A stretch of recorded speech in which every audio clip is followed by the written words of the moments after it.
I think it's safe to assume that you are pretty comfortable being in front of the camera on social media. You can judge me all you want on Instagram. I don't care. But So you've got a pretty thick skin, I would say. Yeah, I think so. I mean, occasionally I'll get the comment from people, usually men, saying, just stick to canning. Like, what are you doing? Like, we don't care about thrifting. We don't care about travel. We don't care about like melting metal into a belt buckle. Like, there's always going to be those people.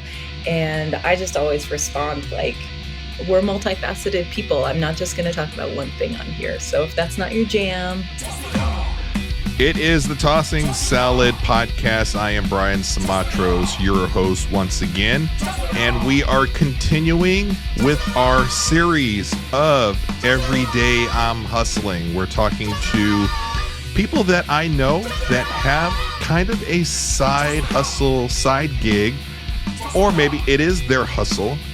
And when you talk about hustle, and you talk about hustle in the plural, one person comes to mind, and it's my friend Anna Cash. She's the Smart Home Canning is your account name that you go by. And you talk about somebody that has all just involved with a whole bunch of stuff to where when you go on her account page and you see her stories daily, you're kind of like, what is she doing? You never know what you're going to get.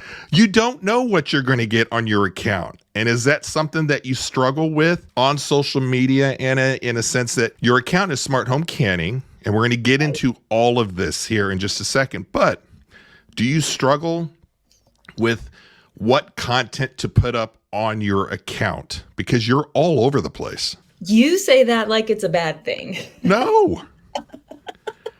I love tuning in, and then I always make fun of Anna. You get great like canning and preserving tips, and she talks about all that good stuff. And then she's out like one time I watch her. I tell the story all the time. I tune in, and she's like on her back porch, and she's got this cauldron. She's trying to light this fire. She's melting, I don't know what kind of metal. And you're like, what is she doing? And you were making like what were you making? So 2 Halloweens ago, I'm obsessed with Halloween, and 2 years ago, I decided I was going to try and make this Victorian style belt because my costume was a Victorian style.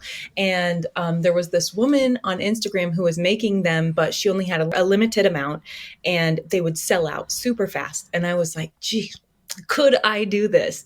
So I went down the rabbit hole of trying to create my own pewter buckle in the shape of a hand. Right. And it was so ridiculous now that I'm saying it to you. But in my mind, I was like, you know what? I don't care. Like, I live my life in a way where I'm like, I don't care. Why not try it? Like, life is too short. Just do it. And it took so many iterations. I think I tried 3 different smeltings is what it's called. I went to the thrift store and found pewter, and then you melt it down. And I was having a hard time like finding something hot enough to melt it down because I didn't have the equipment. It's this like struggle between how much money do you invest into this crazy side project. So anyway, in the end, I got it and I liked it. And it was awesome. And for people that follow you, it is pure entertainment because you're watching Anna in the moment figure out how to melt metal and form it into this cast. It's funny that you mention Halloween and dressing up because if you remember, oh no, there might be some people that follow Tossing Salad Podcast that are like, I think I've seen Anna on the show before. That is the vintage vault where we dressed up and told scary stories from real life ghost stories, mind you, that have happened to Anna and myself that we just cannot explain. And I thought it would be great to get together for Halloween, for a Halloween special, tell about those stories. But I'm going to play just a little bit because almost everything Anna just said, she says in this clip. Oh, no.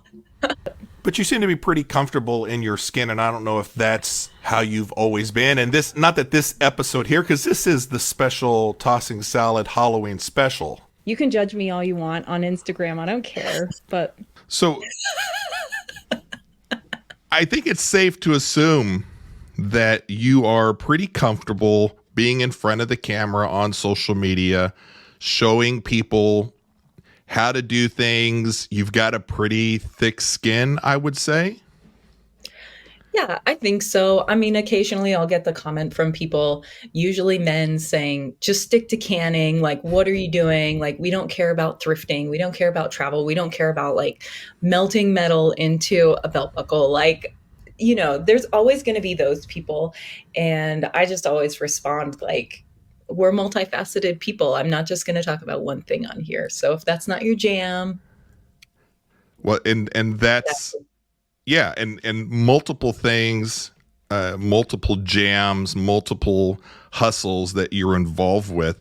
Canning is, I would say, probably your primary business that you do.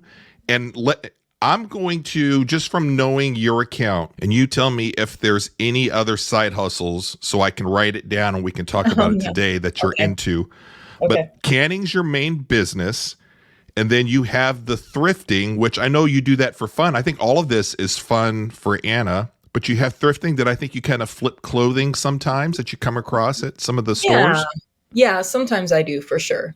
And That's then fine. you also, I think you and your husband are also into Airbnbs. Like you guys have some property that you guys do and you take care of that too, right? One, yeah. But it's a significant effort to have to do Sure. that. Totally. What other ones do I not have down on here that you know that you guys kind of do or that you do? So I do teach canning classes as well, preserving classes. And then in 2021, I also hosted a retreat for food preserving. And it was like a 3-day retreat where everything was included, food, housing. And that was probably the scariest just because I was inviting 8 strangers basically from the internet into my world. I rented a house near me in Ogden Valley and we had a 3-day retreat. And I just wasn't sure how everyone would get along, Right. because people come with their own personalities. You're in a house with them for 3 days. It felt a little bit like, I don't know, Big Brother or something. And you're just like, I hope this works. But usually the niche of people that are really into food preserving and would go to a retreat are like pretty down to earth, pretty cool. And we had an amazing time. In the end, it was fantastic. So that's within your, let's say if we're looking at this on a pyramid empire, Anna's empire and canning is one wing of this empire of yours. You actually sell the actual products, like you do like jams and other preserves. So I'm kind of be curious about how that business kind of takes off and how you're doing that.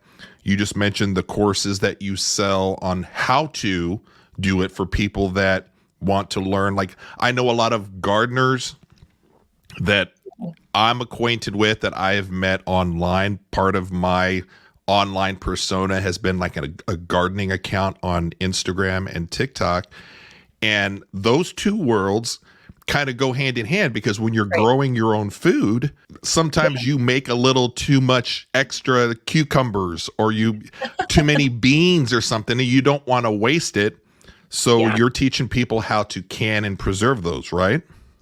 Yeah, it really is like the Venn diagram, like people that are into gardening, people that are into preserving, and then maybe like homesteaders at the top, right? It is a really simple hop, skip, and a jump to where I'm at from your gardening community. I say you're like the godfather.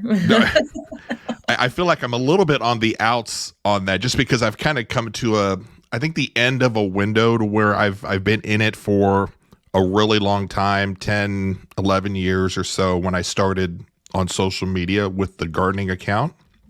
Oh. And I think I recognize a little bit of myself in you in that I do have multiple other passions that I want to kind of dive into also. And the gardening has just kind of come to a point to where I'm not getting the same amount of fun as I first started. Like I think I lost my way a little bit into why I was gardening and what I was doing it for. And so that void that has started to creep up in the last few years from gardening burnout, podcasting and creating a whole different show, which is the Tossing Salad podcast, and just doing more of a variety type stuff. That's kind of filling that gap for me.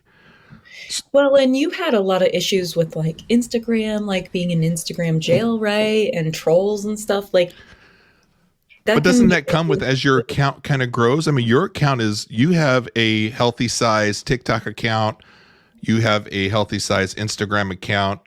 As you're growing, aren't you encountering the same thing as far as like the comment section? It gets a little too viral or gets out to too many people outside of your community. You're dealing with these trolls and like you said, these guys telling you stick to canning. It's really not too bad. I don't usually post anything too controversial that people are, polarizing. You don't think doing your canning a specific scientific way, whereas a lot of people within the canning community or in homesteading are like, well, that's not how my grandma used to do it. Isn't that controversial? It can be, but always in the caption, I put, this is who I am. I will always teach safe canning practices. If that's something that you're not interested in, I'm not going to be offended if you don't follow me. Like, I always throw that blanket statement out there. And so I don't know if that curbs some of the tyranny that happens in homesteading where people are like, my grandma canned butter and I'm going to, like, I don't know. Or they don't use the standard practice of how to do it properly. And then their reasoning is, well, my grandma lived until she was 95 and that's just how our family has done it. And nobody's died from it. Yeah, that's usually, or like, I'm not going to let the government tell me what to do. That's a really standard one. Or I'm not going to let the FDA tell me what to do. Like, they've never been on the right side before. And it's like, there's just a lot of things that people don't understand about that specific area of the FDA that, like, really they partner heavily with the University of Georgia Cooperative Extension. So there's like actually a food science lab that they take the information from, but they just are like, oh, it's the government, it's bad. But you're able to kind of maneuver through those kind of followers and listeners.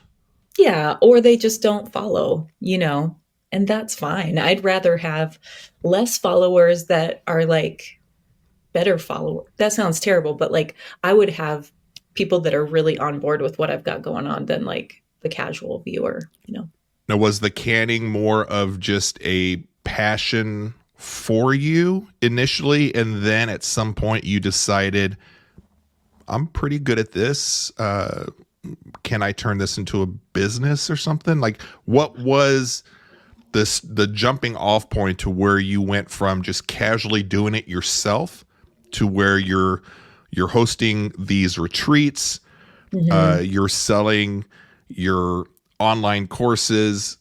You know what I'm saying? You've created a podcast, which we're going to talk about. At what point were you like, I'd like to turn this into a business, into my hustle?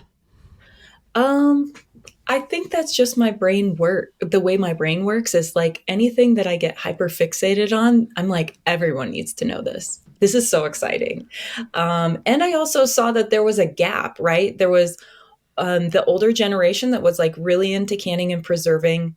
And then there's like from maybe like the 80s to 2000s where it kind of fell off in popularity. A lot of women joined the workforce, which there's nothing wrong with that. But like that type of like stay at home, like can and preserve things shifted. And so now there's a lot of people getting into gardening, canning, fermenting, all of these like older practices that maybe they didn't see their parents do, but they don't necessarily like want to find a grandma to help them do it. They want like a younger person to help them. Not that I'm super young. I'm 43, but somebody that's younger that understands the safe practices of it. I just found this gap and I was like, I'm going to talk about it because I want people to be safe. And I think it's really cool. You decided, I think I can make this into a business? Yeah. Is that just what you do? Kind of. Well, I mean, I definitely did like some legwork, right? Like one year, I want to say it was in 2018, I just posted randomly on Facebook and said, "Hey, I have way too much jam that I canned. Does anybody want some? I'm selling it really cheap. It's only like $5 a pint or something crazy like that." And it sold out within 12 minutes or something. Hmm. And I was just like, "What?" And people were like, "I don't have time to can. I really want canned stuff. I love that you grow the fruit and forage the fruit and make it into jam. And I know that it's safe." So that's where Smart Home Canning came from originally. And then during canning season, I get probably, I don't know, 10 messages a day from people just asking questions in the middle of a canning conundrum. Right.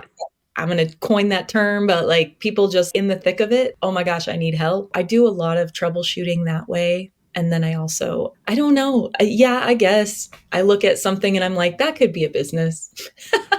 Do For better or you worse. like I've also seen to where you get really involved with getting the community together. There's times Mhm. to where it's, I don't know, is it like peach season or something to Mhm. where you get them you send something out to your community and you work with people that have these trees that the fruit just falls and rots, and you get a Yeah. whole bunch of people together to, let's go work with this person that has the tree, make Yeah. a bunch of jams or whatever, and make sure that we're not wasting all this stuff, right? I mean, Yes, yes, and that stemmed when my kids were in elementary school. I ran a school garden program. This was before I even really knew how to garden. I convinced the principal that we should start a garden for the kids, and then also to send me to the extension office to the Master Gardener program so that I could learn. And then in turn, I could teach these kids. And this was a Title I school. So I saw a lot of food insecure kids. And that's really where it started, is that I just saw a lot of kids going hungry, and I was like, this is messed up. Like there's so much food out there, fruits and vegetables, especially where I live in Utah. Like so many people have fruit trees and grow gardens. Like there has to be this connect somewhere. So a couple years ago, I started rallying friends and family to pick fruit trees that people like kind of abandon. They just yep. were like, I don't have the time or energy to pick it. And so we split it. We let the volunteers take half home, and then we donate half to food banks in our area. Which a lot of that fresh food, when Hmm. it just goes to waste, and I love the fact that you brought up the school thing, and a lot of people don't have the privilege of eating fresh foods or Yeah. fruit, and it's literally laying there rotting. When I used to substitute teach, and I would or not volunteer, but I would be a substitute teacher at my local school. I wanted to go to school to be a teacher at some Oh, point. you would have been a great teacher. And well, I wanted to be a teacher and a soccer coach, which I was for a while. And I Mhm. love being around kids. I love being like in that coaching figure. I love trying to be a mentor. You do see a lot of kids that come from families that they're teachers that out of their own pocket Yeah. in the closet that they specifically keep food to give to certain students when they come in because they know they're not eating at home. Yeah. Just out of Yeah. their own pocket. They don't make a big deal about it, but they know that that kid is struggling, and much less having food to eat, but just fresh food. A lot of those Right. kids they don't grow up around that stuff. They don't grow up with eating fresh spinach or something, or having a peach. Hmm.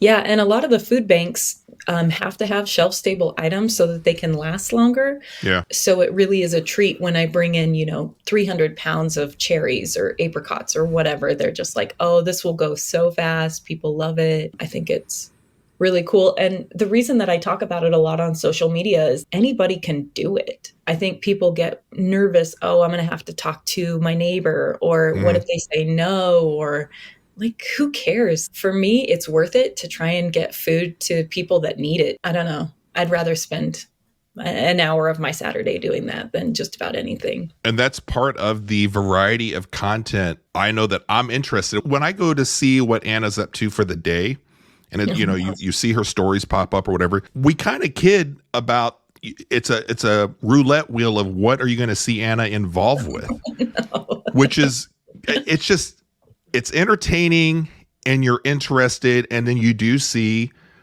Anna jumping right into the pool of just doing something she's never kind of done before, and then showing us as you go through whether you're struggling or it doesn't work out. That's the best part of it. I mean, I won't lie. I do enjoy trying to fit that jigsaw puzzle together to figure out a problem. That's like one of my core parts of who I am. I do love troubleshooting, but it is super freaking frustrating when you're in the middle of it and you're just like, how am I going to make this work? So with the podcast, what made you decide within your canning wing of your empire, in addition to the social media that you're on, TikTok, Instagram, are you also on YouTube? Is Smart Home Canning on YouTube? No, but I think in 2025, I'm going to do YouTube. I think it just makes sense with what you do and just longer form content where people can kind of follow along and learn it. It makes sense, I think. Yeah. I have found since doing Instagram that I absolutely love video content. I love making it. I love editing it. I think it's super fun. I know a lot of people don't like it. A lot of people, like my friend that showed up yesterday that I was trading jams for meat. She's a rancher. And I was like, hey, let's take a picture for our stories. And she was like, oh yeah, I guess we have to do that. And I was just like, I don't get those feelings. I mean, there's definitely days when I'm like, I don't really want to make anything. But like yesterday, I put out 2 reels because I was like, oh, I'm doing 2 fun things. It's dumb, but it's part of the hustle of the hustle is letting people share in what you're doing and creating. What was the decision to start the podcast? What's the podcast name? It's called The Perfectly Preserved Podcast. And it actually was my podcast partner, Jenny. She's a great friend of mine in Northern California. And I actually invited her to come out to Utah and take the Master Food Preserver course here because her area was not she tried a couple times at a local extension office and they weren't very friendly and they weren't very great. And I didn't really know her that well. You're probably sensing a pattern here. I'm just like, come on out, come to Utah. You can stay in my Airbnb and I'll take you around. We'll do the course. It'll be great. And she's just as passionate as I am about food preserving. And so, we decided to start this podcast and we just talk for the podcast. Yeah, we aim for like 20 to 30 minutes. Bite-sized podcast pieces where we dive into all aspects of preserving. So not just canning, but preserving as well. For specific episodes that you guys like ideas, how do you guys come up with it? Do you guys brainstorm together and say, okay, here's like, how much structure do you guys actually have with putting these episodes together? We have a running Google Doc where we type in questions that people have given us over social media, or they'll send it into the email. Sometimes we'll just do like troubleshooting questions or FAQ questions that are in the back of our canning books that people might not know. What about you? Like, do you have an idea for your podcast episodes months in advance, or is it kind of... At some point, I would have to get a little more organized that way. I have because I do Tossing Salad podcast on my own, the running list is in my head. I'm a very random, in the moment creator. Like in my head, I have so many ideas, but I am so scatterbrained. Knowing what I want to do and talk about, it's hard for me to be organized long term, but for the week, I kind of operate on a weekly basis for the podcast because I'll come up with an idea. I'll be like, that's the idea I want to run with. Yeah. And then I dive right in. And that's where I decide, okay, this is going to be all the short form content. This is what I'm going to talk about on the podcast. The idea for this series, where I'm talking to 4 different people about their hustles, came about watching somebody else's story and them basically sitting there and telling people, honestly, I'm struggling with the ups and downs of being self-employed and trying to move away from that traditional 9-to-5 job and take a chance on myself and create this business that's my passion, but I want to see if I can make a living out of it. Yeah. And I saw that story that she had posted just saying some days I'm on a high, and then some days like I made the biggest mistake in my life. Yeah. Having a small business is super hard. You start with like a passion and you're like, oh, this is a great idea.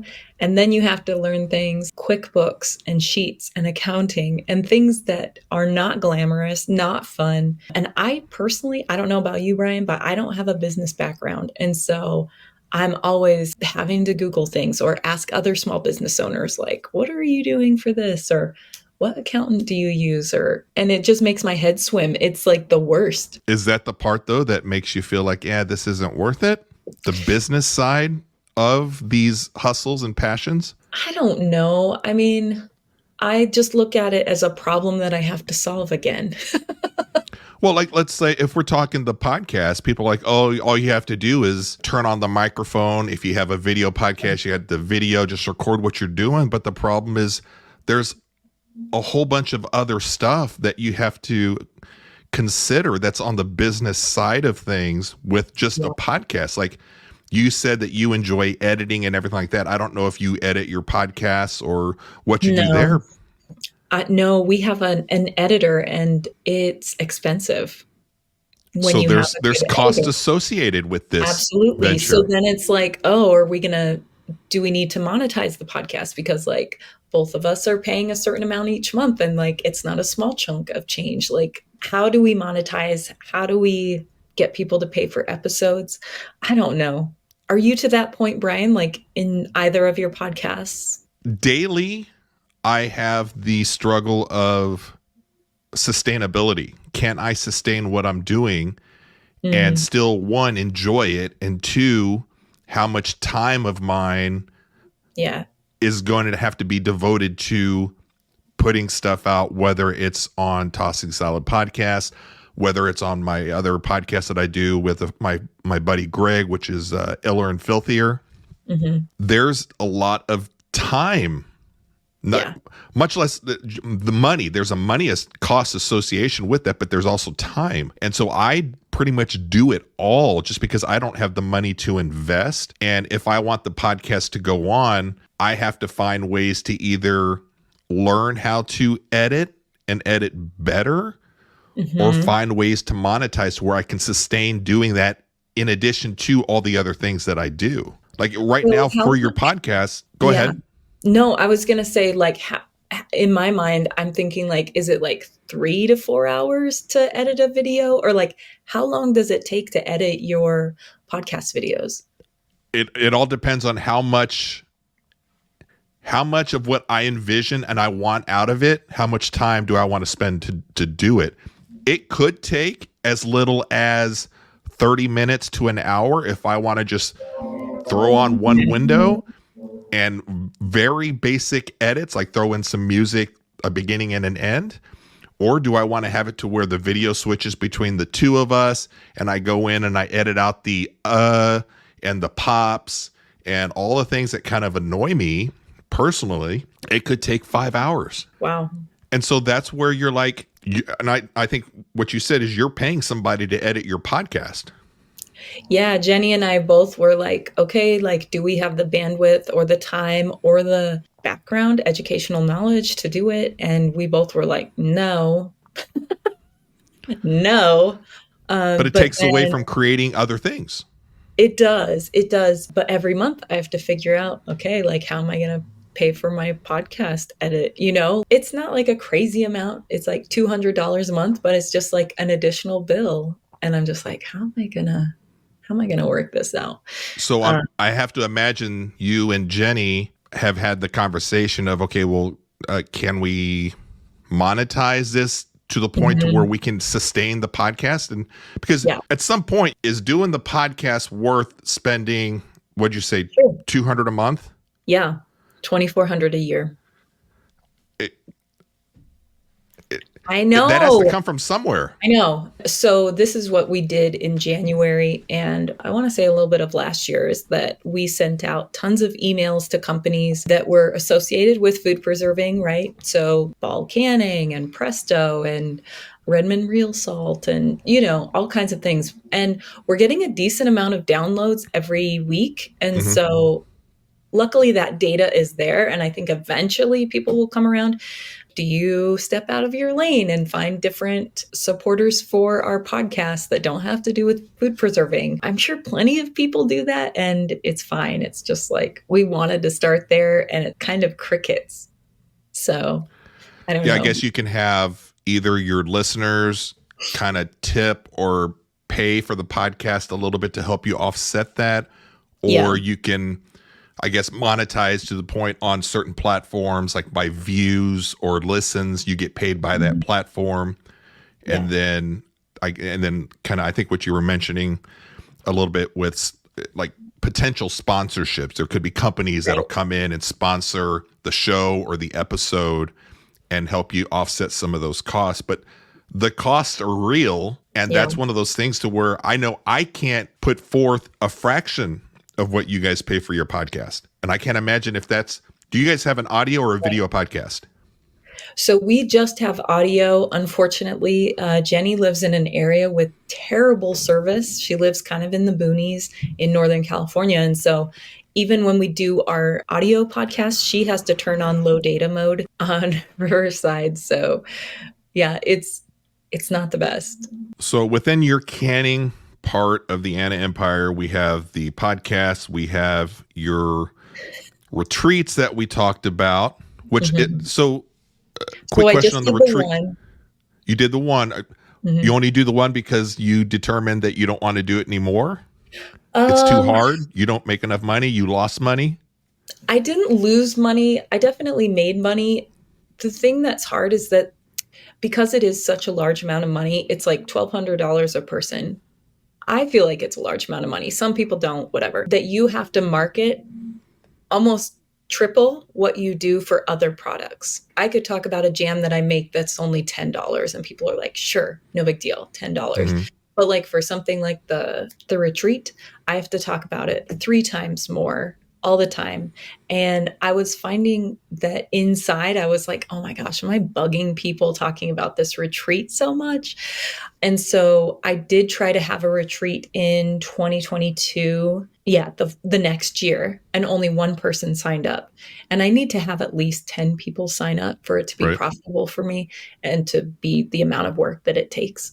So I ended up just refunding that girl her money. And I don't know. I had somebody reach out the other day that was like, hey, are you doing a retreat in 2025? And I was like, I don't know. So let me Yeah. ask you this question, and this is why I love talking to Anna. And also, there's another guest that's going to be on this series that is very similar to Anna in a sense that it's an open book and talk about numbers and be brutally honest about a lot of different things.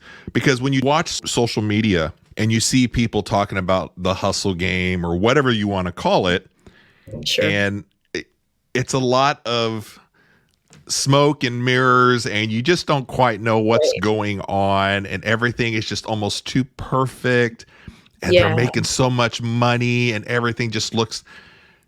You're going to get the real story with Anna, and if you got to ask, maybe dig a little bit, but Right. she won't pull any punches, and she's very open and honest, which is why I love the conversations that we have. As far as the retreats go, and you had the one, and it was a lot of effort, and I saw everything that you did with it, with the products you were bringing in, and you had a lot of donations, and you're creating this experience Yeah. for I think you just said 1,200. Yeah. Aside Yeah. from the course that you're teaching and helping, you have to create this experience, which is a lot of stress. Yeah, it was, but I had a lot of really great people helping me, and I had 2 fantastic friends that came and made all of the food for it. The best home cooks. I don't even want to call them cooks, but they just like are so good at making food locally Right. that I was just stoked at that. Everything I do involves food and involves good food. So like that was my number one. I was like, the classes are easy. I can do those. I'm used to doing those. But like the local food, the donations, making sure everybody gets along. That's a It lot was of a lot of stress. So puzzle pieces. that's a lot of stress. It's a lot of puzzle pieces. Hmm. Is one of the main reasons why you haven't done another big one? Is it because of the financial part of making that work and putting together those puzzle pieces? Like you just haven't quite figured out how to do the marketing, how you want to do it and get it set up? Or is it kind of a personal thing to where the last one you tried to set up, you only had one person sign up? And then does the ego kind of kick in? And we're all like Totally. I am not one imposter that, syndrome, and then nobody likes you, everybody hates you. You know, do I you go was through like, that or was no? it a fluke? Was it a fluke that first year that people signed up really quickly? Was it coming out of COVID, right? Like this was in 2021, 2021? Is that right? I don't remember. I think so. And people were really hungry to like get back to the land and learn how to do all these skills. And then I think as we're coming out of it, people are getting further and further away again. Right. But I don't know if that's just the story I tell in my head, you know? Maybe it is bad marketing. Let's I be mean, we honest. talked about your thick skin, and you don't care what other people think. I mean, my God, we just watched Yeah, a video clip of you. You had the elf ears on, and we're talking ghost stories, and we just didn't care because we were having fun. sure. Does that thick skin also, is that a barrier for Anna to criticize Anna? Yes. For sure. I mean, I feel like all of us have like the yin and yang, right? Of like the humble person and the ego. And you have to like always maneuver that. At least I do anyway. I don't know about you, Brian. You seem like a pretty humble guy. I think anything that you see kind of showboating or Yeah, theatrical or whatever, it's all for the fun. cameras and having fun. Like you, I I hate to say I don't care because I don't want people to necessarily hate me or anything, although I feel like I've got a healthy dose of people that do that also. Whatever. But I don't necessarily go around looking for other people's Approval. acceptance. Like I Yeah, don't care. I do so many different goofy things too sure. online, and it's all because it's what I want to do, and I don't necessarily care what other people think about it. I'm not kind of bashful in that, even Yeah. though I'm also introverted and I don't want to deal with people. I don't want to have any interactions. But I am my hardest critic, though. Mm, And I will convince myself of imposter syndrome. I will convince myself, man, my podcast sucks because I look at certain numbers sometimes a little too close. And I'm like, oh, this only got so many views. I guess sure. it sucked. Sure. And rationally, we know that's just it's almost a random game sometimes, and you can't judge what you're doing based off of those certain metric numbers. That's so true. If you put out something that is so you and it flops in the numbers, who cares? It's who you are. And it's just showing people like who you really are. And I think that there's never disappointing numbers when you do that. Do you know what I mean? Like, The we've had, rational part of me knows what you mean. I know, but it's hard when you're like, why didn't that take off? Like, that's me to the core. Like, why didn't people gravitate toward that? I don't know. I just think of it as incremental steps getting you to who you are and showing people exactly who you are. But I think So it's also as you get older too. Aren't you like 58?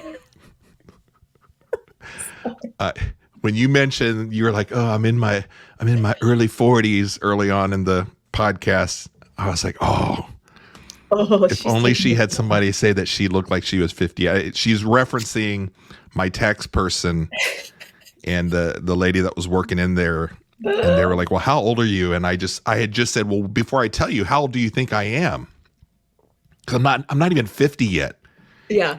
And my tax person, she said, you're probably like 52 or something. And then as I was losing it, right?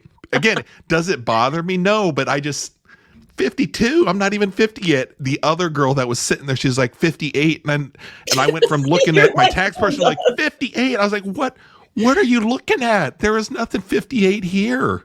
Oh, That it didn't bother me, but it stuck with me. yeah. Thanks a lot for bringing that up. No, I was laughing so hard because just probably back in February, I stopped coloring my hair, and I have quite a bit of gray here. It kind of looks like Rogue, right, from X-Men. And I've never thought that I would let my hair go gray. I would just be like, I'm going to be 90 in my casket, like with dyed hair. But then I didn't have time to get it colored before we went to Europe. We went to Italy for like 12 days or something. And when I went over there, I saw women not coloring their hair, embracing their gray, and they were beautiful. And I was like, okay, this is fine. Like the people in the US are crazy. Like just this like obsession with youth that like not embracing how you actually look is insane. So I just decided it would be even more radical to like let my hair go gray and let people see and guess, oh my gosh, you're probably 50 or something. But like my family members, when they see it, my brother was like, hey, is that gray hair? And I'm like, yeah, it's pretty gray. And you're saying it doesn't bother you? Well, at first it did, but then I think about it kind of like I'm being punk rock. I am letting my hair go gray. I don't care. So maybe you just need to embrace your punk rock side and be like, I am your elder. You don't talk to me like that. I'm less than 50. So we talked about a little bit of our thick skin, and we're talking about embracing more of our age or whatever. And you're on social media. Yeah. I would say, when I say a lot, I mean, you make a fair amount of content. You're Yes. out there a lot, and it doesn't seem like you're not comfortable in front of the camera because you're kind of always in your videos. How much pressure do you put on yourself in how you look? Like, are you like worried, like, oh, I got to get fixed up, I'm going to be on camera, or like, oh, I don't look good today, I'm not going to do. Does a lot of that happen with you or no? You know how people, I mean, a lot of us struggle Totally. with, we hate the way we look. We don't want to be on camera. A lot of people don't want to be at the front of the camera. Yeah. How much do you struggle with that, honestly? Honestly, in my stories, I will show up with no makeup, just like out in the wild doing whatever. Because I had a friend, I think she just turned 50 last year. And she was like, you know what? Like, I want people to see what an actual aging person looks like. Not like geriatric or anything, but just like, I think that there's not enough role models of people who will show you what their skin actually looks like.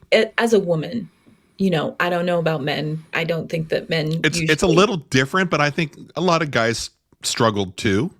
Yeah. So in my stories, I usually will show up without makeup. But if I'm doing a reel, I don't throw a filter on. I'll just put makeup on, if that makes sense. Do you care when you get comments, or do you get comments about just your physical thing? I don't. And would that bother you or no? Are you pretty... I guess it depends on the comment. Yeah. But I'm more of like a delete block kind of person. Like if something makes me feel uncomfortable, or if people are being rude, I don't have a problem like deleting and blocking. Ooh, so yeah, tell me more about this strategy. Social media strategy for bad comments. I struggle with this. Like, I don't know whether I want to, no matter how bad you are, keep it there, let everybody see it, because I'm afraid that if I try to curate too much, I'm creating another job for me to do. I get a healthy amount of what I would consider troll comments, negative comments, or whatever. And I've always kind of leaned towards say what you want, but there are times to where I'm like, what's that line to where you'll delete it? And then I also struggle with when I have people on, guests on the podcast or whatever, and if they say certain things, do I delete those comments? Because I want my guests to feel like they're safe here and they don't have to deal with the certain comments. Sure. But I would say almost every guests that I've had, whatever content I put out, whether they're short form clips or whatever, or the long form, you can bet there's going to be at least one comment where I struggle with, do I delete that or not? And I have deleted some because I don't want my guests to focus on that. The line for me when I delete or block is if somebody is assaulting my physical appearance. I had a comment recently where a guy said, "Oh, you're just calling your followers like trashy people or something," because I wouldn't give out the location of this amazing hike that I went on in southern Utah. Because we have this problem, and I'm sure it's like this everywhere, but if you have really popular national parks in your area, they just get trashed. People want to, anyway, so we have travel influencers who go to the middle of nowhere and share locations, and then it gets really overrun and people don't take care and they don't. Anyway, so I had this comment from a guy saying, "Oh, you're saying your followers are trashy." And I left that comment up because I was like, I want people to know that I don't think that my followers are terrible people, but like it's a problem that we need to address. And, you know, luckily another follower came into the comment section and was like, "That's not what she's saying," you know. Right. The only comments I really toss out and block are the ones where they talk about physical things, right? "I didn't know you were that fat," or, you know, like things like that, where I'm just like, shut up. For me, I've discussed this before. A comment here, a comment there, saying just completely ridiculous things. Mm-hmm. At least for me, is not that big of a deal, but it's a death by 1,000 cuts. Sure. Especially when you're on social media and you put out as much content as you do, as I do, some of our friends, you know, put out a lot of stuff. You see those little comments every single day. Mm-hmm. And over time that accumulates. And I think we all have kind of a breaking point, or maybe we have an off day to where your defenses are just kind of down. Maybe you're self-conscious about something already. Mm-hmm. And then that's where you kind of struggle and you're like, maybe this isn't the thing for me. Sharing as much. Totally. I guess I'm lucky in that I don't have a ton of troll comments. I mean, I only have like 33,000 followers or something. I know our friend Amanda has a ton and she gets a ton of trolls, but I don't know. But it is like that. I feel like if you're feeling lousy, like don't go on social media, because confrontational people can like really ruin a day. I think that's where they get off on. Like, yes. I think most of the troll type comments that you get are from people that they get their energy from doing just that. Yeah. Because if you follow any of those comments, like the people, and then you see what other comments they put on other videos, that's all that they do, the same thing everywhere else. And I don't know sometimes if they realize that or not, but there's some people that even I know that I would consider acquaintances of mine that I've told before. I'm like, you know, like everything out of your mouth is like negative, right? Oh. And they're like offended by it. Like, what are you talking about?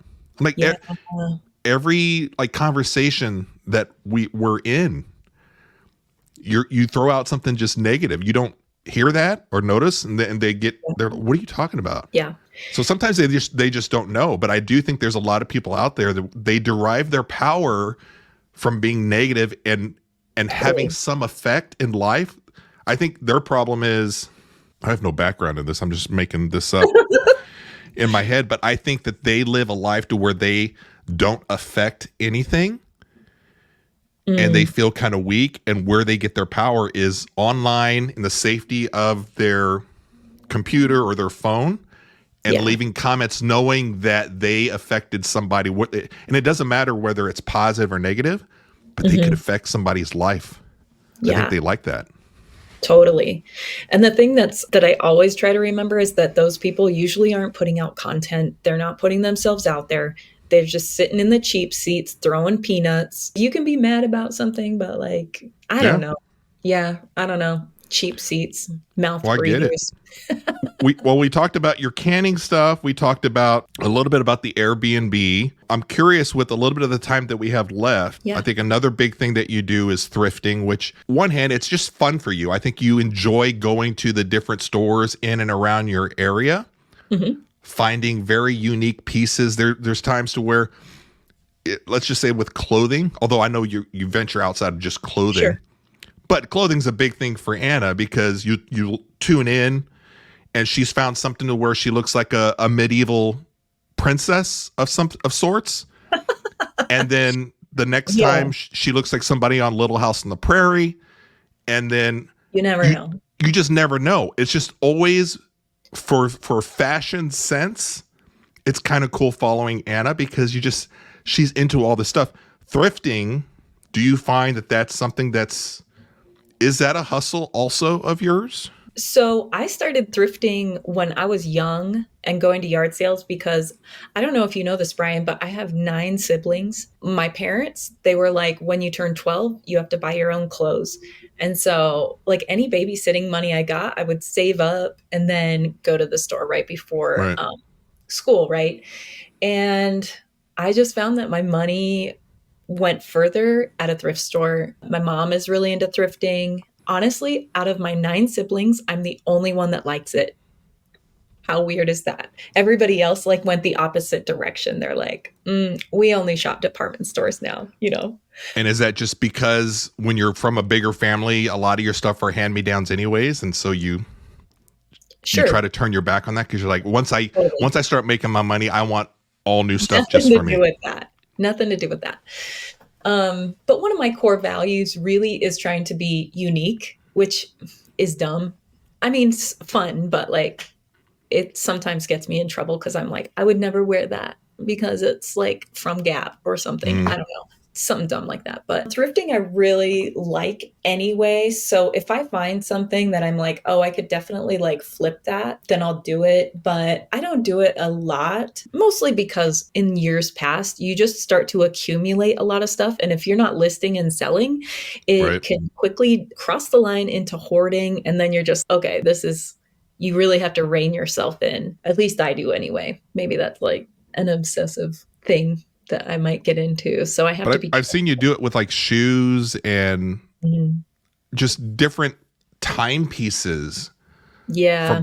that you're like, ooh, this is just something kind of neat. So do you think that you're trained enough with your background and just doing this for so often that you just like, you can see something, be like, ooh, I bet you that I can kind of flip that. Yeah, and we haven't even really delved into like my ridiculous foray into historical costuming, which is one of the main reasons that I thrift is I try and find like really old pieces. But like I just got into historical costuming and sewing historical clothing. So when Brian talks about like me going full Little House on the Prairie, yes, I did go to a Mountain Man Rendezvous last year.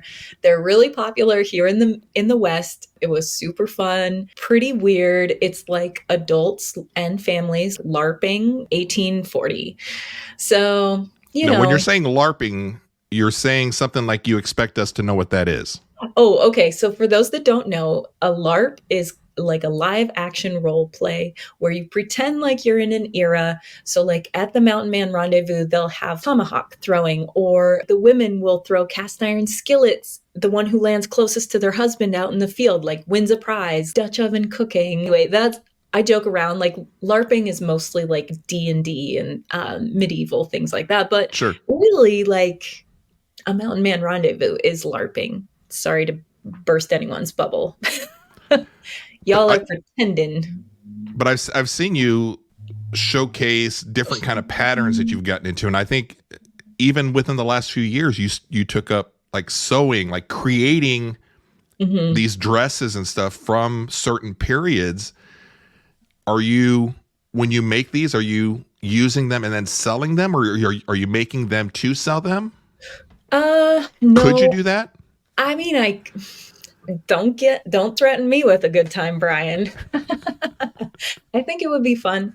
My sewing skills are not up to par to sell things yet. But yeah, I mean, I definitely love making Renaissance fair clothing. I am a novice sewer. My mom is an amazing seamstress. She sewed all of prom dresses and formal wear clothes when we were growing up, even my wedding dress my mom made, but I'm not there yet. I just But you started maybe could like be. a year ago. Right. But you could be, and that could be another business of yours. And when it all adds up, I mean, Yeah. there's a lot of ups and downs, but when it all adds up, I think that you can make a little bit, right? Maybe. I don't know. I haven't done any field work in that. I don't know. But I think it's a fun idea. I think there's a lot more time and energy that goes into sewing and making sure something looks really good because sorry, the people who sew in sweatshops so good Mm-hmm. usually, and they're Well, they got the little hands because they're children or whatever, right? right. And so people have this idea clothing should be $20. The fabric is at least 60. So I don't know. There's just a lot of price breaks that happen in You fast can't fashion. compete with sweatshops and then doing the stuff that you're Right. kind of getting into. It's not. It's Right. two completely different things. Yeah. But nobody really mass produces 14th century Renaissance fair clothing. So maybe that's my next niche. I don't know. You can tune in to find out. Anna, I appreciate you spending a little bit of time this week talking about some of your hustles. If you want to catch Anna online and find out what she's got going on a day-to-day basis, which is what I do, she is Smart Home Canning on TikTok and Instagram and hopefully YouTube maybe next year, she says. And then your podcast, where can we find your podcast?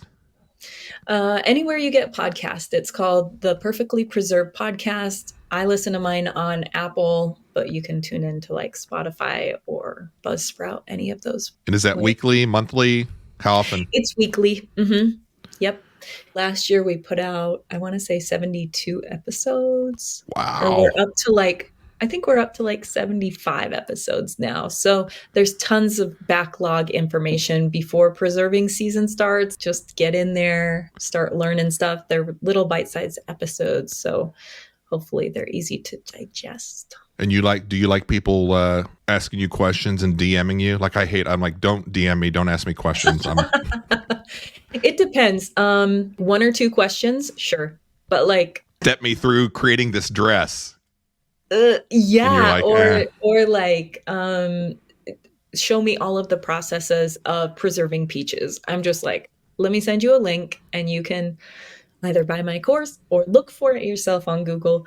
I think people are really lacking in like how much they want to look up on Google sometimes. It's just easier to ask Anna.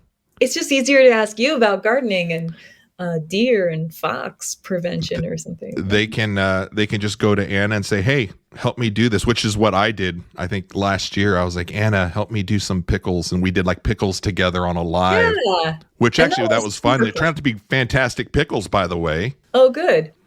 So, all right, yeah, Anna. Thanks for having me on. I appreciate it. It's always fun to talk with you. You're always fun to chat with. Oh, thank you. Well, maybe we need to revisit our ghost stories. That's something that if you're wanting to get a little bit of a taste of how Anna, we had fun. We had a lot of fun on this. It was the Halloween extravaganza on night ever. I'm not Tossing even Salad. She was in your, I think you did it in your Airbnb, right? Yes, and there was things going on behind you too. Yes, it was dark, and I live near a canyon, and so it's always windy morning and night, and I just was freaking myself out. I don't know that I would do that episode again, but I would be happy to come back and do another episode with you anytime. Ghost stories are always spooky. All right, Anna, thank you. I appreciate it, and we will see you all next time. Tossing Salad Podcast. Thanks, Brian.